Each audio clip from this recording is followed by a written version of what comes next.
Finally ಚುನಾವಣಾ ರಾಜಕೀಯಕ್ಕೆ ತಲೈವ entry ಪಡೆಯೋದಕ್ಕೆ ಸಿದ್ಧರಾಗಿದ್ದಾರೆ. ತಮಿಳುನಾಡು ವಿಧಾನಸಭಾ ಚುನಾವಣೆಯಲ್ಲಿ ಸ್ಪರ್ಧಿಸ್ತೀನಿ ಅಂತ ಸೂಪರ್ ಸ್ಟಾರ್ ರಜನಿಕಾಂತ್ ಇದೀಗ ಅಧಿಕೃತವಾಗಿ ಘೋಷಣೆ ಮಾಡಿದ್ದಾರೆ.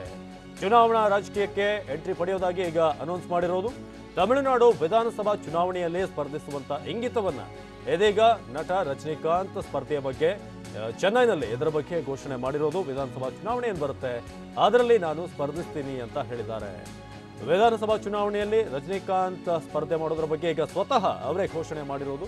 ಸುದ್ದಿಗಾರರ ಪ್ರಶ್ನೆಗೆ ಸ್ಪರ್ಧಿಸುವುದಾಗಿ ಉತ್ತರವನ್ನು ಕೊಟ್ಟಿದ್ದಾರೆ ರಜನಿಕಾಂತ್. ಆ ಮೂಲಕ ಈ ಬಾರಿ ಲೋಕಸಭಾ ಚುನಾವಣೆಯಲ್ಲಿ ಸ್ಪರ್ಧೆ ಮಾಡ್ತಾರೇನೋ ಅನ್ನೊಂದಷ್ಟು ಪ್ರಶ್ನೆ ಇತ್ತು. ಕೊನೆಯದಾಗಿ ಅವರು ಇಲ್ಲ ಅಂತ ಹೇಳಿದ್ರು. ಆದರೆ ಮುಂದೆ ವಿಧಾನಸಭಾ ಚುನಾವಣೆಯಲ್ಲಿ ಸ್ಪರ್ಧಿಸುವುದಾಗಿ ರಜನಿಕಾಂತ್ ಅವರು ಘೋಷಣೆ ಮಾಡಿದ್ದಾರೆ. ரொம்ப கம்மி தான். ஸோ டெஃபினெட்லி இந்த மாதிரி நல்லா தான் பண்ணியிருக்காங்க. அது எந்த சந்தேகமும் கிடையாது. சார், இந்த தேர்தலில் முழுக்க இப்போ நிறைய அளவில் பணம் ரொம்ப விளையாடி இருக்கு. இதை கட்டுப்படுத்த முடியல. இது தேர்தல் ஆணையத்தினுடைய ஃபெயிலர் அப்படிங்கிற மாதிரிலாம் ஒரு கருத்து பரவி இருக்கு. இதை எப்படி கண்ட்ரோல் பண்ண முடியும் உங்களுடைய கருத்து? அது எலெக்ஷன் கமிஷன் தான் அதை பார்க்கணுங்க. அதை நான் எந்த கருத்து சொல்ல விரும்புகிறேன்.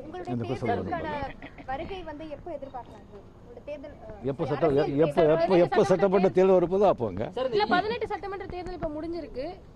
இந்த தேர்தல் வந்த உடனே உங்களுடைய பார்ட்டி வரும் அப்படின்னு எதிர்பார்க்கலாமா?